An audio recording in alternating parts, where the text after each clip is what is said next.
This is Lou Dobbs Tonight. News, debate, and opinion for Tuesday, March 3rd. Live from New York, Lou Dobbs. Good evening, everybody. President Obama and British Prime Minister Gordon today calling for a new world order to tackle our global economic crisis. President Obama said globalization can be an enormous force for good.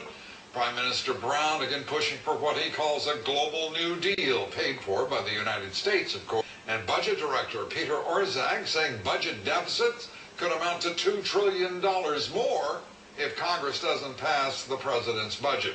Ed Henry reports now from the White House on the summit meeting between President Obama and Prime Minister Brown. A meeting of the U.S. President and British Prime Minister used to mean talk of war and peace. But it's all about the global economic meltdown now. My main message to the American people is to just recognize that we dug a very deep hole for ourselves. There were a lot of bad decisions that were made. We are cleaning up that mess.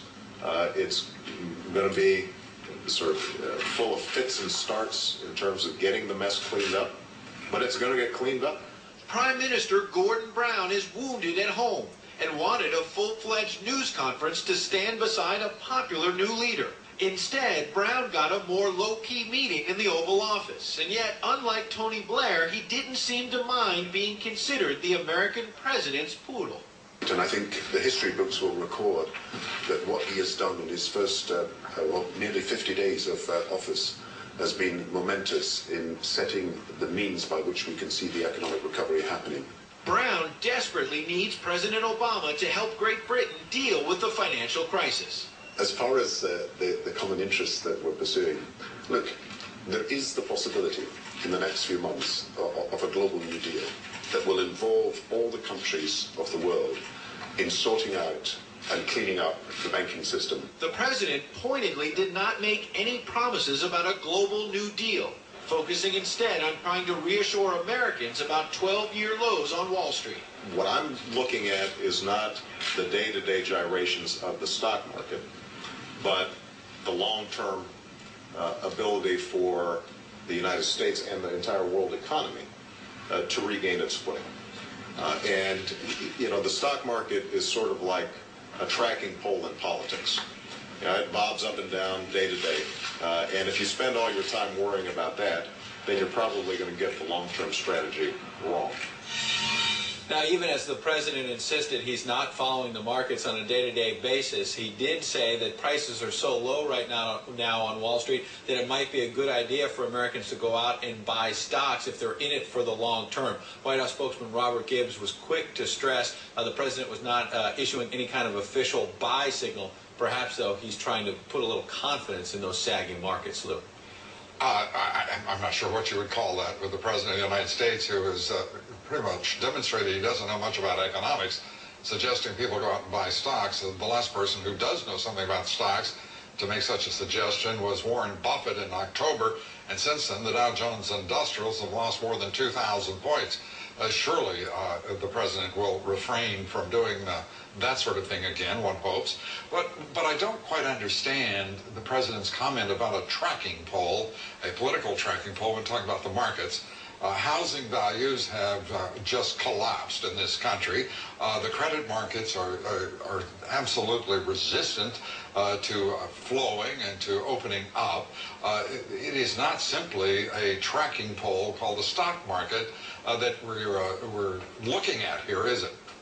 Lou, there's no doubt that there are many different barometers, and many of them, if not all of them, are pretty bad right now. The president himself has said that many times. He's hoping that he can convince the American people that if he puts his policies in place, it's going to start turning around. Exhibit A would be the stimulus bill, the $787 billion. He went to the Transportation Department today to tout the fact that the first shovel is essentially going in the ground in Maryland near D.C. here today to start work on a road project. But obviously, the proof will be in the pudding. We still have to see whether or not all that money that's being spent is going to turn it around. And there's been heavy criticism the last last couple of days of this president, mostly by Republicans, but by some conservative Democrats as well, raising concerns, as you mentioned on the Hill today, with some of those Obama officials about the budget, about the fact that there are some taxes being raised and there's some spending going up as well. Some taxes? Did you say some taxes? I did say some taxes. I mean, my God, that budget is filled with new, higher taxes. It's off-putting the degree to which Peter Orszag, the president's budget director, is saying that the world will collapse if that isn't immediately passed. The rhetoric of fear has apparently seized this administration, its imagination, as well as its public statements, to the point that only a rush, unthinking approach is acceptable. I mean, this is ridiculous.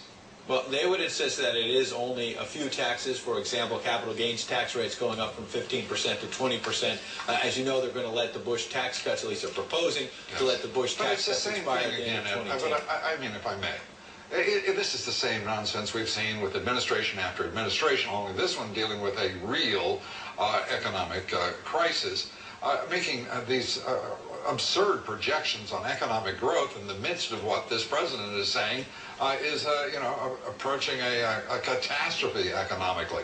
It makes no sense at all what we witnessed today, at least to my view. Thanks very much, Ed Henry at the White House.